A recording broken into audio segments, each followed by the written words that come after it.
Olá, meu nome é Pedro Schutz, eu sou superintendente de infraestrutura da CEDRU. Nós vamos falar hoje sobre mobilidade urbana no programa Diálogos Abertos. Nosso convidado é Marcelo Sintra, coordenador do Plano de Mobilidade Urbana de Belo Horizonte. Marcelo, como é que foi a implantação do Plano de Mobilidade em Belo Horizonte? Quais foram os principais desafios? Olá, Pedro. O plano, em primeiro lugar, a gente tem que entender que um plano de mobilidade ele é um processo que começa muitas vezes antes de existir o plano. Então, aqui em Belo Horizonte, a gente começa o processo do plano de mobilidade no começo dos anos 2000, 2003, 2004, onde a gente começa a perceber que a tal crise da mobilidade urbana. A gente começa a perceber que precisava fazer de uma forma diferente, planejar de uma forma diferente, pensar o futuro de uma forma diferente. Então, entre 2003 e 2004, a gente começa a fazer o que a gente denominou na época a mudança do conceito. Até então ninguém falava de mobilidade urbana, ninguém sabia o que era mobilidade urbana. A gente já estava discutindo isso nacionalmente, já havia um começo da Lei Nacional de Mobilidade Urbana, já no Ministério das Cidades recém-criado. Então a primeira coisa que a gente fez foi discutir o que é, por que a gente renomeou o setor de transporte e trânsito de mobilidade urbana. Então, além da novidade do tema, né, assim, que é um desafio para poder incluir as pessoas nesse processo, né, quais são os aspectos mais relevantes que tem que estar dentro desse planejamento? Então, o passo seguinte, né, foi a gente começar o que a gente chama do diagnóstico. A gente tem que conhecer um pouco do problema, a gente tem que compartilhar esse problema, a gente tem que pensar de uma forma diferente a mobilidade, de uma forma diferente o transporte. O que está proposto, depois do que vingou na Lei Nacional de 2012, não é fazer planos de transporte e trânsito, é fazer planos de mobilidade urbana. Então, dessa base conceitual, vem uma visão, primeiro, de humanizar essa visão, plano de mobilidade urbana não é um plano técnico de tecnologia, ele é um plano político focado nas pessoas. Então, o conceito de mobilidade urbana, que cada cidade pode adotar o seu, mas a Lei Nacional hoje já definiu que é uma referência para o Brasil, ele tem uma visão sistêmica e uma visão humanizada. É olhar para as pessoas se deslocando e não mais para as tecnologias ou para o sistema viário ou para a infraestrutura. Então essa foi a grande mudança do começo desse trabalho. Então, ao pensar dessa forma, ao pensar sistemicamente, o primeiro passo para qualquer plano de mobilidade, foi o nosso caso aqui também, é fazer um diagnóstico. E a gente fez inicialmente, até antes de contratar uma consultoria, a gente fez um diagnóstico preliminar, identificando os diversos conteúdos, os diversos componentes que são relevantes, no caso, para Belo Horizonte. Então, você começar identificando o que é o seu sistema de mobilidade. A palavra sistema não está aí à toa. É um sistema, é um conjunto de questões e que não se esgotam dentro da mobilidade. Acho que seria depois importante a gente falar um pouquinho dessa relação com o uso do solo, a relação com a política ambiental, a relação com a política social, a própria relação com a política de saúde, que hoje ainda é muito mal discutida. Então, pensar os componentes e pensar um diagnóstico para a realidade, para Belo Horizonte foi essencial, inclusive para a gente dar um upgrade, a gente mudar um pouco o perfil dos planejadores, o perfil das pessoas que participam do próprio plano. O diagnóstico é extremamente necessário, né, para a gente poder conhecer a situação. Em seguida, a gente começa a ter alguns prognósticos, né, assim, que vão ser alguns cenários que a gente vai moldar, né, e projetar. Qual que é a dificuldade, na verdade, de implantação desses cenários? O que você vê como essa dificuldade? Assim, qual que seria o passo e como implantar, na verdade? Eu acho que a dificuldade básica, inclusive, que foi o que motivou a mudança da base conceitual, é um prognóstico negro para a mobilidade urbana, né? O que a gente enxerga hoje é que, na maioria das cidades, ou no conjunto de cidades brasileiras, se está ruim, vai ficar pior as condições de trânsito. Então é uma luta contra o tempo, é uma luta contra uma tendência. A tendência, e aí a base fundamental é que todo mundo tem hoje, ainda não tem, mas está conseguindo ter acesso ao automóvel. O uso do automóvel numa cidade, numa área urbana, por menor que seja, já causa trânsito. Então São Paulo tem uma condição de trânsito que a gente vai a São Paulo e fica horrorizado. Mas com certeza uma cidade no interior de Minas vem para Belo Horizonte e fica horrorizado com o trânsito de Belo Horizonte. Como uma cidade pequena vai para Juiz de Fora ou para Uberlândia, também vai ficar horrorizado com as condições de trânsito. E a causa inicial é essa, as pessoas fizeram uma opção. E não são só as pessoas, né? As políticas públicas acabaram permitindo e acabam permitindo que mais gente use o automóvel e a tendência ainda é essa. Então, para mim, o mais difícil ainda é superar uma tendência de insustentabilidade. Aí vem nessa base conceitual, no caso de Belo Horizonte, eu acho que é o mesmo caso da lei nacional, a gente está falando de mobilidade urbana sustentável. O que quer dizer isso? Que a gente não quer resolver só um problema de atender a demanda existente. A gente quer, inclusive, direcionar a demanda. A gente quer estimular os modos não motorizados e coletivos. Então, o desafio, né, uma outra forma da gente ver esse desafio, que é um desdobramento dessa questão da insustentabilidade, ou de um futuro negro que a gente, né, se a gente vai olhar para a cidade, olhar pela tendência, a gente vai ver que a tendência é piorar. O desafio é interferir na escolha das pessoas. Por que que as pessoas agora têm dinheiro para comprar um carro, têm dinheiro para comprar, ou têm financiamento para comprar uma moto? Por que que agora vem a política pública e diz que não pode ser usado esse veículo motorizado? Então, esse desafio de mudar um pouco, de pensar mais pelo público, pensar mais o que é bom para a sua cidade, é o grande desafio. A gente não pode pensar, vamos atender a uma demanda. A gente não está vendendo um serviço que todo mundo quer, que a gente vai dar o que todo mundo quer. É diferente de qualquer outra área, é uma área de política pública. A gente tem que pensar, em primeiro lugar, o que é melhor para a cidade. E aí vem um passo inicial aí de construção de cenários, não é qual a mobilidade que a gente quer, é que cidade que a gente quer.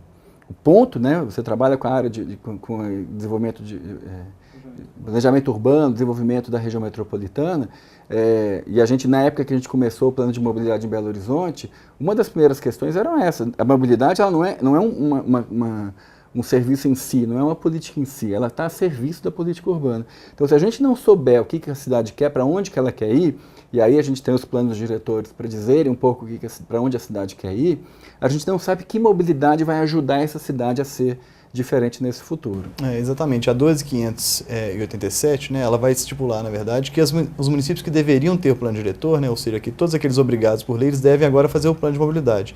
Então isso casa muito com o que você está dizendo, né, assim, que a ocupação do solo, ela deve ser prevista, assim, as pessoas vão ocupar. Então como que vai ser a forma de ocupação, né, qual que vai ser, inclusive, a velocidade de ocupação, né? E a 12.587, ela fala muito, como você já colocou, né, dos transportes não motorizados, né, na verdade, do não motorização, não transporte, né, e também do transporte coletivo. No caso de Belo Horizonte, foi optado fazer o BRT, né, que seria o Bus Rapid Transit, né, na verdade, que seria um trânsito rápido de ônibus. E qual que é, o que você acha quais são as dificuldades de implantação? Aí você já deu o passo além, que é como é que é a rede estruturante, como é que é a tecnologia que vai dar conta da quantidade de deslocamentos. Uma coisa tem realmente a ver com a outra. A gente primeiro tem que pensar essa cidade, como é que ela é, e aí a gente introduziu no plano de mobilidade de Belo Horizonte, a gente tentou uma inovação, que a gente teve o sucesso em parte, acho que a gente poderia ter sido mais ousado, mas a gente não estava ainda maduro para ser mais ousado, que era antecipar a previsão da demanda à solução, à proposta, aos corredores de BRT, ou a linha de metrô, ou mesmo a rede cicloviária. Então a gente primeiro trabalhou a demanda, a gente primeiro pensou o que a gente quer, como é que a gente quer, qual é a distribuição modal que a gente quer na cidade. A gente avaliava a tendência, via que vinha caindo o modo a pé vinha caindo, o modo cicloviário, a bicicleta, ainda era em torno de 0,7% do deslocamento, e o modo coletivo vinha caindo. Então a gente tinha um desafio de reverter isso com o automóvel subindo, passando de 18 e pouco numa pesquisa de destino para 24, 25 em outra. Então, olhando para essa tendência e olhando para isso, a gente começa os cenários e começa as soluções pelo resultado que a gente quer. Essa é uma inovação. Eu acho que os planos, qualquer cidade pode fazer isso, não importa o tamanho dela.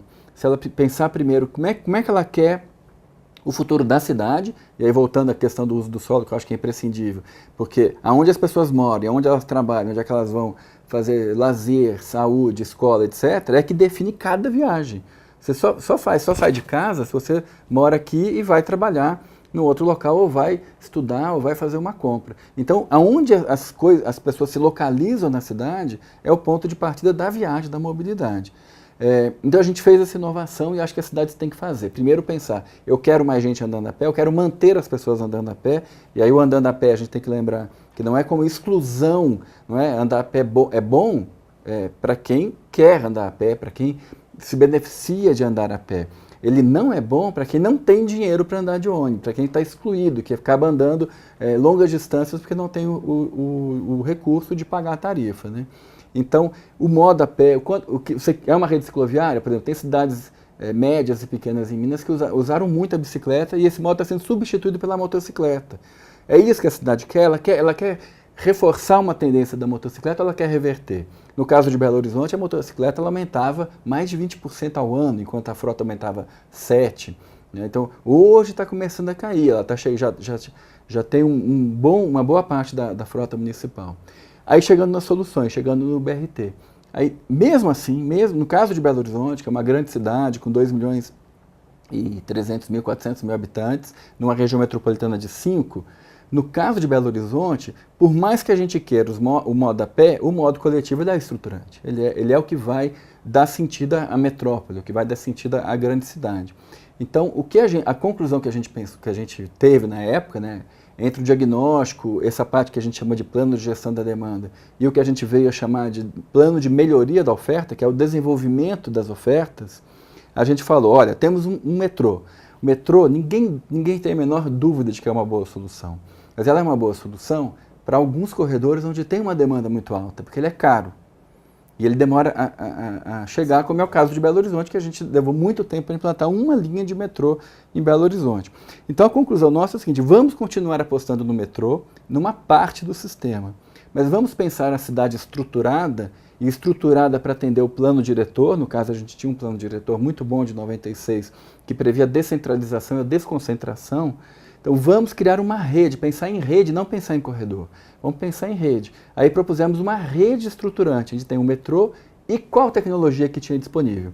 Aí a gente né, eu estou falando agora de 2007, por aí, 2008, foi quando a gente contrata uma consultoria para apoiar a gente a fazer o plano, a gente vai identificar que soluções que existem por aí. E o BRT já tinha sido entre 99 e 2001, Curitiba foi quem inventou o BRT, que é o corredor rápido de ônibus, no final dos anos 70 com a canaleta. Só em 80 e tanto, para 90, que ele criou ligeirinho, que aí criou estação tubo, que você paga fora do ônibus, que você tem um embarque em nível.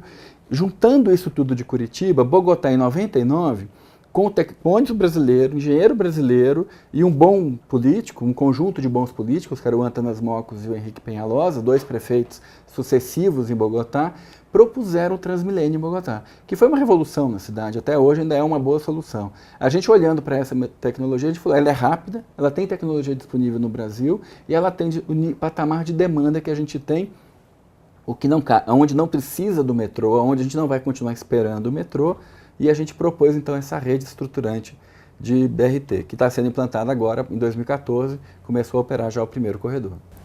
Uberlândia também, na verdade, tem um sistema, né, similar a esse de BRT, de ônibus com várias estações. Né?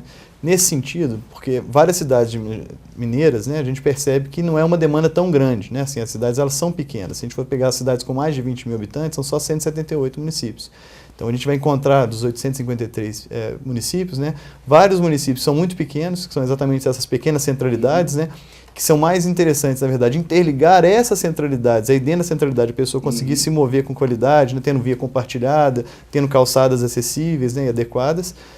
Mas como é que ficaria a ligação dos modais? Né? Porque você colocou a questão do metrô, e também hoje o BRT está interligado com o metrô também, né?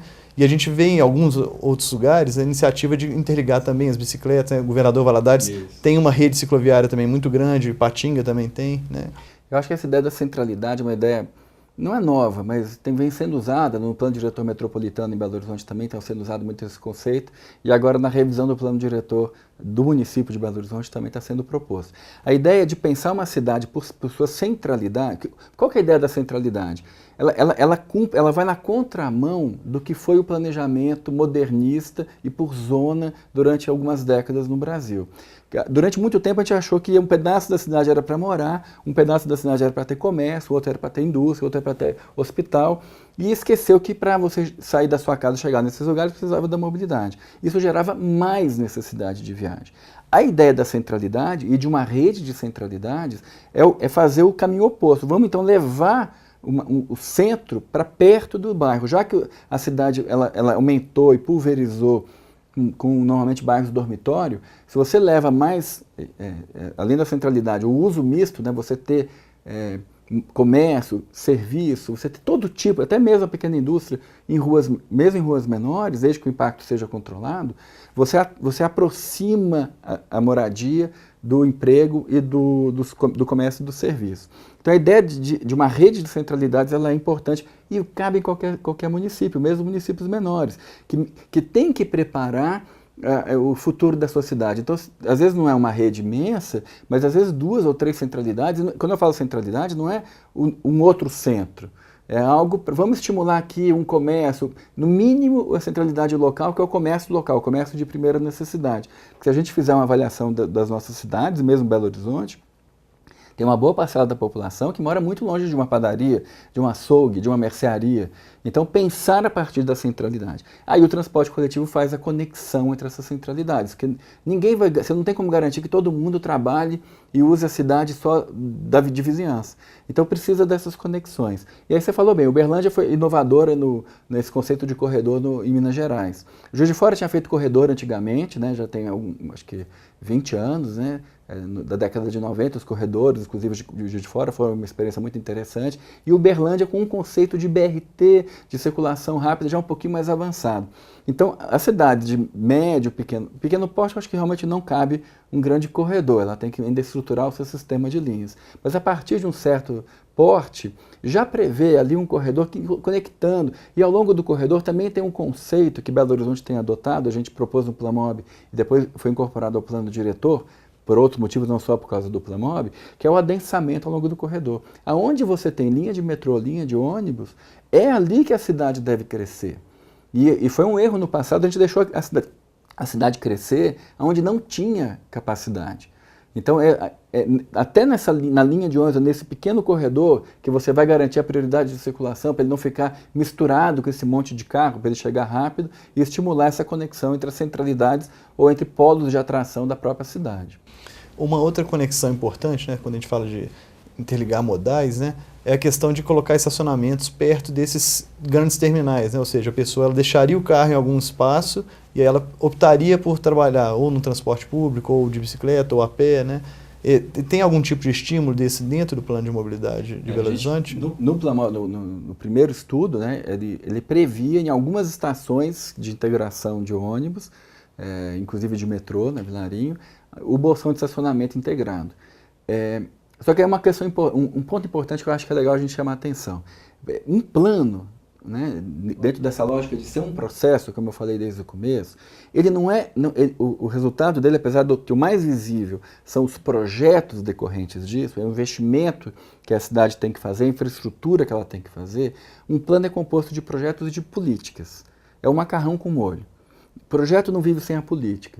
E às vezes o que às vezes a cidade menor, ela tem que carregar nas políticas. É em como, e estacionamento, às vezes é a política. Então, o que a gente previu? Na Vilarinho, por exemplo, já tinha previsto um bolsão de estacionamento. Mas sem a política de preço, de como que vai ser a integração do estacionamento com o metrô e com o sistema de ônibus, ele não funciona. Não adianta só ter lá o bolsão. A gente tem até alguns locais que poderia ter isso. Aí em Belo Horizonte tem uma lei municipal da política de mobilidade que institui o estacionamento dissuasório.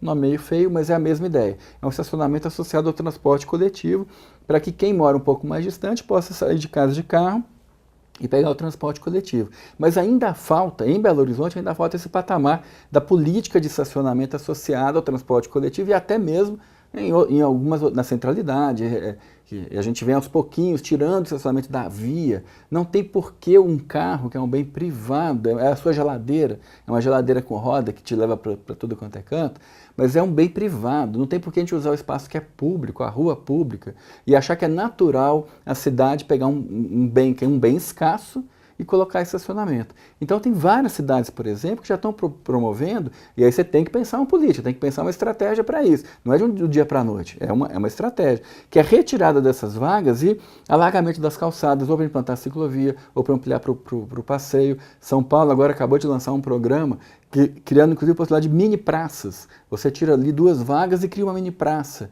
Você amplia um espaço de convivência para a cidade.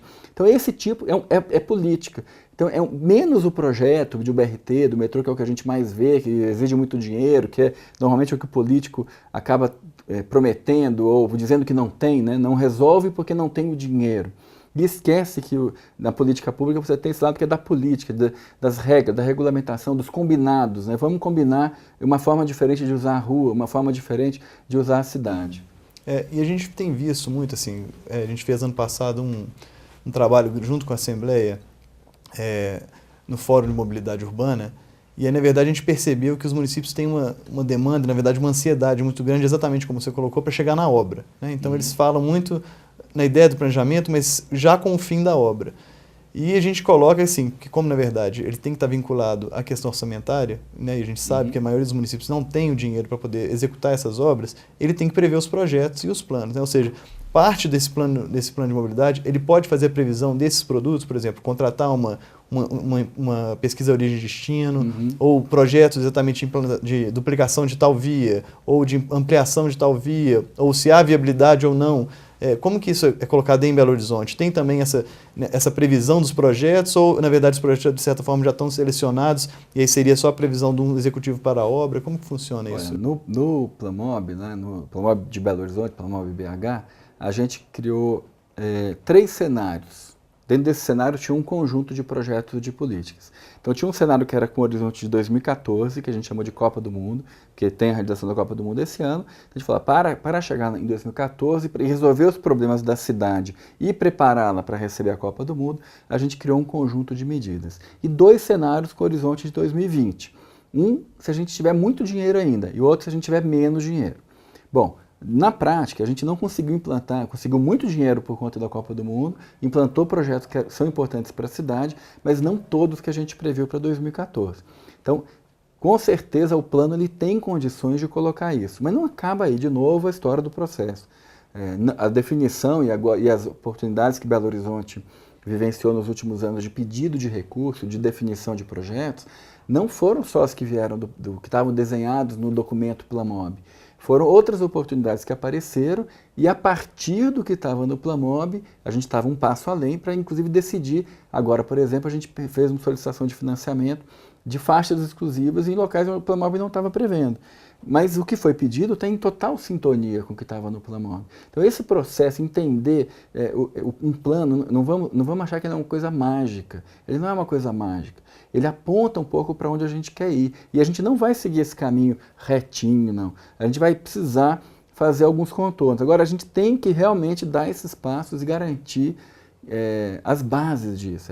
É o modo coletivo, é o uso da cidade, é a questão ambiental, que eu já falei que é importante. E aí sim você vai desenvolvendo projetos e políticas que resolvam essas diretrizes, essas intenções. Nas manifestações que aconteceram, né, em julho do ano passado, 2013, na verdade, a gente viu a temática da mobilidade sendo muito colocada, né? E foi muito questionado, na verdade, a questão do plano de mobilidade de Belo Horizonte ter faltado a participação. Mas, então, como que, na verdade, esse diagnóstico, que muito parte dele ele é técnico, né? Como que a gente consegue casar com o que a gente chama, pelo menos no plano diretor, que é a nossa área, com a leitura comunitária, ou seja, com o diagnóstico que a comunidade vai apresentar, que tem a ver com o usuário, né? As formas que eles estão se adequando ou não ao transporte público. Como que a gente consegue casar isso para uma revisão, na verdade, ou então para poder alinhar o que os usuários estão colocando como sendo uma demanda deles e que não está sendo olhada pelo poder público? Bom, a participação, o Plamob, ele teve participação, ela não foi no nível nem que nós propusemos, a ideia é que tivesse mais oficinas do que a gente imaginou, mas realmente a participação, por diversos motivos, no desenvolvimento do Plamob, ele pegou uma virada de gestão, ele trocou o prefeito no meio do desenvolvimento do plano de mobilidade, então ela ficou mais concentrada nos conselheiros e representantes da sociedade civil que participavam dos conselhos municipais, que a gente foi apresentar no Comurb, no Coman, em outras instâncias de representação, inclusive na Comissão Regional de Transporte a gente foi apresentar, mas de fato a gente não chegou a fazer as oficinas, construir junto, fazer uma leitura do diagnóstico conjunto e aí desenvolver as propostas. Isso é absolutamente imprescindível.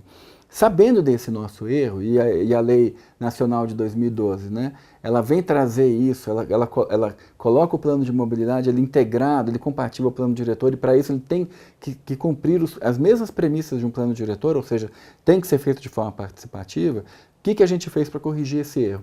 Remetemos a primeira revisão do Plamob para a Conferência de Política Urbana, que é o que está acontecendo hoje. O plano de mobilidade, a conferência começou em fevereiro, vai até maio, e a gente pegou o plano de mobilidade, atualizou o diagnóstico dele, fez uma proposta de como, já alguma revisão em função do que andou entre o final do que a gente desenvolveu o plano, ele acabou em 2010 e agora, são já 3, 4 anos, e está sendo amplamente discutido na Conferência de Política Urbana. Agora, participação popular não é uma panaceia, não quer dizer que a gente vai discutir com todo mundo, mas a gente tem que dar acesso. Então, o Plamob, desde o primeiro dia, desde o primeiro relatório dele, lá em 2008, quando a gente contratou a consultoria, ele tem no site, ele tinha um hot site no inicialmente, então essa eu acho que é uma boa medida. No mínimo, a gente tem que disponibilizar informações. É o patamar zero e o Plamob cumpriu isso.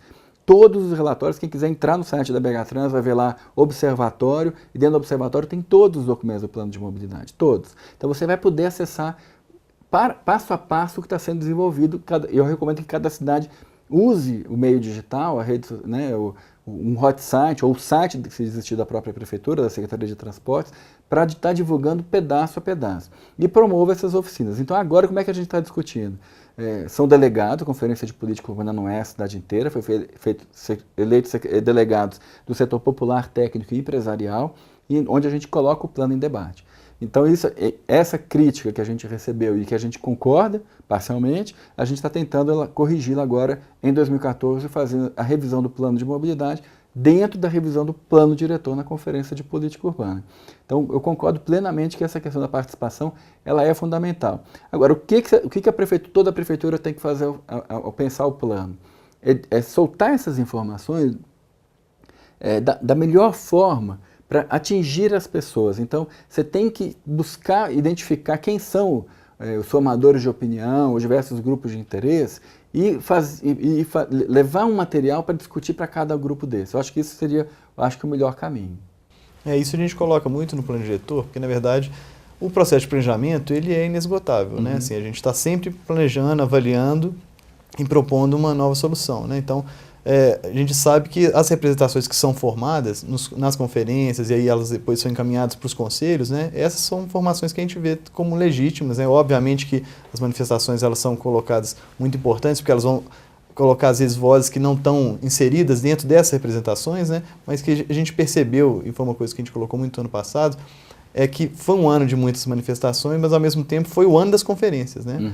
Onde as conferências, elas na verdade estavam acontecendo, mas muitas na verdade não tinham a participação daquelas pessoas que estavam na rua, né? Ou seja, esse espaço institucional ele tem que ser fortalecido pelo município. Como que é isso aqui em Belo Horizonte? Olha, a gente não fez a conferência municipal que era para ter sido feita ano passado, ela não foi feita. E está sendo feita um ano depois. Ela foi convocada no final do ano passado, foi através do Conselho de Política Urbana, está sendo realizada apenas agora. Mas como é que Belo Horizonte tem tentado receber, processar e fazer uma contraproposta a essa crítica da falta de participação ou do controle social? Vamos esquecer essa etapa participação, já que vamos pensar que qualquer processo de planejamento, né, do plano diretor e lembrar que o plano diretor de mobilidade urbana, né, os Plamobs, eles nascem do mesmo documento que é o Estatuto das Cidades. Ele é um desdobramento, ali Nacional de Mobilidade Urbana, é um desdobramento do que estava definido no Estatuto da Cidade, que já dizia que tinha que ter os seus planos diretores, mas tinha que ter também um plano diretor de transporte e trânsito, depois foi renomeado para plano de mobilidade. Então, mobilidade e cidade estão completamente indissociáveis. É a contraface daquela mesma moeda que é a gente conviver na cidade, né, na mobilidade cotidiana. Então, o que foi feito o ano passado, resposta até às manifestações, mas que ainda está no começo, ainda tem muita briga para rolar, ainda tem muita coisa para discutir. Foi criado um Conselho de Mobilidade Urbana, que é o Comurb. Foi criado em setembro, foi criado por decreto. O ideal de conselhos é que tenha uma lei. O ideal de um conselho, se você quiser, no limite da participação, é que ele seja deliberativo. O Comurb é consultivo, mas já foi um passo criado o Conselho de Mobilidade Urbana, que tomou posse em dezembro, já teve uma reunião agora em fevereiro, que tem vários objetivos, inclusive acompanhar o planejamento, mas acompanhar também as políticas do dia a dia, acompanhar e fiscalizar os serviços de mobilidade, transporte e trânsito, tudo envolvido ali. Então criou o Comurb e na mesma época, no mesmo dia, na verdade, criou o que a gente chamou de Observatório da Mobilidade Urbana. O Observatório da Mobilidade Urbana, ele nasce no próprio plano de mobilidade, que é uma coisa imprescindível. Nessa ideia, voltando à ideia do processo, mais uma vez, a gente já sabia desde o começo que uma coisa era a solução que a gente ia dar, outra coisa era o problema que vinha crescendo mais rápido que a capacidade de dar a solução. Então a gente criou uma figura do monitoramento já desde o início, desde o tempo de referência, a gente já falou, olha, não adianta um plano que me entrega um papel que é bonitinho, que eu publico e não tem um monitoramento. Já tem que ter um instrumento de gestão e monitoramento, já é uma dica para qualquer cidade, faça isso. E o observatório, qual é a ideia? Tem indicadores e com instituições, com aqueles formadores de opinião que participem num nível um pouco mais técnico do que o Conselho de Política Urbana. Ele vai discutir o indicador, se a participação modal, como a gente agora soltou, né, a Agência Metropolitana em Belo Horizonte soltou a pesquisa de origem e destino feita entre 2011 e 2012, a gente já percebeu que hoje mais gente anda de carro do que de transporte público em Belo Horizonte. A gente já está usando esses números agora para a conferência. Então, esses indicadores e essas instituições aí um pouquinho mais representativas, um pouquinho mais organizadas, vão monitorar o crescimento do problema e se as soluções que a gente promete, às vezes gasta muito dinheiro, para ver se ela de fato resolveu o problema. Então, essa ideia do monitoramento acho que faz parte um pouco do planejamento. Então, hoje a gente tem dois olhos, né, dois instrumentos recém-nascidos, né, tem meses, de controle social, um viés um pouco mais técnico, um viés um pouco mais político. Mas eu acho que não precisa ter dois nas cidades, poderia ter um só, mas no mínimo que pensar que ao final do plano tem uma forma de um controle social é imprescindível. Acho que hoje em dia não dá para a gente prescindir de algo que seja o controle social. Isso vai resolver as manifestações? Talvez não, porque as manifestações já é um nível de participação que é muito mais horizontal. Né? Aqui em Belo Horizonte mesmo foi criada a partir das manifestações a Assembleia Horizontal. Eles querem que todos participem. E isso a gente ainda não conseguiu encontrar algum instrumento que seja para todos participarem. Dá para todos se informarem, dá para todos mandarem sugestões. Mas na hora de participar, as soluções ainda são um conselho, um observatório, que é por adesão, o conselho é por nomeação. Então você vai criando esses instrumentos e eu acho que cabe a cada cidade pensar de forma criativa em que momento que ela quer, o que ela quer propor. Uma das propostas que foi colocada, inclusive, né, pela Assembleia Horizontal, é a questão da tarifa zero. Como é que você vê isso assim, sendo implementado? Se há condições atualmente? Como que você está vendo essa proposta? Olha, a tarifa zero, ela vem trazer de volta uma grande questão que a gente vinha esquecendo um pouco no Brasil, que é a questão do subsídio ao sistema de transporte coletivo. Na década de 90 para 2000, teve uma pesquisa que foi feita muito interessante de regiões metropolitanas brasileiras, que era mobilidade e pobreza, mostrando que as pessoas mais pobres, elas não andam nem de ônibus, elas não andam, elas andam a pé, elas estão excluídas da cidade porque elas não têm dinheiro para o acesso ao transporte coletivo. A discussão da política tarifária, ela passa pelo subsídio em primeiro lugar. A tarifa zero nada mais é do que um subsídio 100%. Ninguém tem a ilusão, acho que nem mesmo quem propõe a tarifa zero, de que ela ser gratuita, que o empresário de ônibus vai fazer um serviço, que o empresário vai fazer um serviço de forma gratuita, abrindo mão da sua remuneração. Ninguém, em sã consciência, propõe isso. Tarifa zero, o que é? A prestação do serviço, direta pela prefeitura ou pela contratação da concessionária ou da operadora, sem que esse custo seja repassado para o usuário. Ou seja, você não cobra a tarifa, mas o sistema tem um custo. Aí o que a gente vai ter que discutir é quem paga esse custo. Por isso que ela está na linha do subsídio. Então o que acontece no subsídio? Existem gratuidades no sistema de transporte que foram sendo conquistadas, maiores de 65 anos, pela Constituição, outras gratuidades, cada município tem as suas leis. Em alguns lugares até escolar, né? Por exemplo, uma criança com uniforme, ela pode entrar no ônibus. É gratuito, ou é meio passe, né? Em Belo Horizonte a gente tem um meio passe de estudante para uma parcela dos estudantes. Então, o subsídio, ele é uma questão que foi palavrão durante anos no Brasil. As cidades que tentaram criar alguma forma, Diadema ainda na década de 80, pensou em propor alguma coisa, chegou a mandar projeto de lei, era inconstitucional. São Paulo, que foi quem primeiro propôs a tarifa zero, né, na época do Lúcio Gregory, que era o secretário, ele foi secretário da área de urbana, depois ele foi secretário de transportes, propôs um projeto de lei que era tarifa zero, ou seja, não seria cobrado das pessoas, mas viria recurso via IPTU e via outras fontes de renda. Então, uma tarifa zero é uma utopia, mas é uma utopia possível. Mas é possível hoje? É possível. Hoje a gente tem fonte de renda, a gente tem como propor aumento de algum tributo, tirar de alguma política para bancar o sistema de transporte. Eu acho que essa realidade, talvez em uma cidade média pequena, pode até ser pensado por um prazo menor, aí de 5 anos, preparar alguma coisa nesse sentido.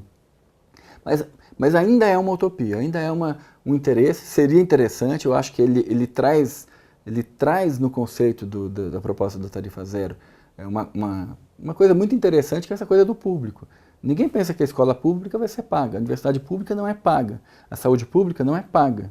Por que o transporte público é pago pelo uso? Essa é a grande questão.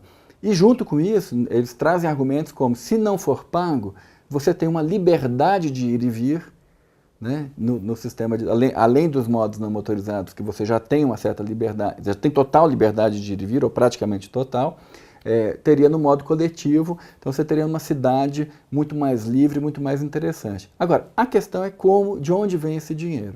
Então, como é que eu enxergo isso? Eu acho que cada cidade tem que começar a pensar. E eu acho que Belo Horizonte a gente traz de novo, é uma questão de política, não é questão de projeto, é política tarifária, é começar a pensar em instituir um subsídio. E a Lei Nacional de Mobilidade, de 2012, ela trouxe alguns instrumentos para isso. Então, que a cidade pode lançar mão. Primeiro, está proposto na lei nacional, o município que quiser criar uma taxa de transporte. O que é isso? No modelo europeu, a França é um dos mais citados, eu vou citar a França aqui também, existe uma taxa que toda empresa que tem alguns empregados, acima de 9 empregados, contribui para um fundo, e esse fundo banca 1/3 do custo do sistema de transporte. Na verdade, a lei da França diz que 1/3 é bancado pelo empresário, 1/3 é subsídio direto do poder público e apenas 1/3 é cobrado do usuário. Então, se a gente imaginar no Brasil uma tarifa de 1/3 do que tem hoje, já é uma maravilha, já é muito bom, já vai dar uma outra cara para a cidade. Mas isso é o quê? Criando um novo tributo, no modelo brasileiro. Isso é uma questão política. Mas a lei nacional vem e diz, é possível. Ela constitui um marco legal que qualquer município pode discutir isso. Se quiser, qualquer município pode criar uma taxa de transporte que arrecade 100% do custo do sistema de transporte. Tem nada que impeça mais. Existe agora um marco legal. A outra medida que a lei nacional trouxe é você cobrar de outras coisas. Cobrar, por exemplo, da circulação de veículos. É uma taxa de congestionamento, né, que é o modelo que é chamado normalmente de pedágio urbano, ou alguma outra fonte de financiamento do modo automóvel que banque o modo coletivo. Então seria um subsídio cruzado, você pegar um sistema que é um sistema que usa muito espaço público, que é o sistema motorizado individual, e recolher recurso. Tem gente que defende, por exemplo, da gasolina, que cria-se uma taxa de venda de gasolina no município, no estado, tem toda uma discussão nacional. Então você tirar recurso, sobretaxar um modo que os economistas que fazem essa análise comprovam que ele já é subsidiado hoje. O automóvel é subsidiado por vários motivos, porque ele paga menos do que ele custa para a sociedade, nesse sentido do subsídio. Então, recolher uma parte, né, voltar a cobrar do automóvel e isso ir para o transporte coletivo, criando essa estrutura de subsídio e, no limite, podendo ser uma tarifa zero. Então, essa é a discussão que a tarifa zero coloca para a gente. É uma utopia. Mas é uma utopia possível. Hoje, em Belo Horizonte, a decisão política, né, no quadro político, é de que isso não é possível nesse momento. Mas a pressão é grande para que haja isso. Agora mesmo, no final do ano passado, começo desse ano, o movimento social tem dito que não quer mais aumento, que é uma forma de você tender para o zero. Você não deixa mais aumentar fazendo uma pressão política. Agora, de onde vai tirar o recurso é uma discussão novamente política que tem que ser feita em cada cidade. Ok, Marcelo, muito obrigado pela presença. Eu acho que esse bate-papo vai conseguir nortear vários municípios, né, na implantação ou na execução, ou mesmo no planejamento, né, de seus planos de mobilidade. Então a gente termina aqui o diálogo aberto, que vai estar disponível também esse vídeo em videoaula, ser realizado pela Escola do Legislativo.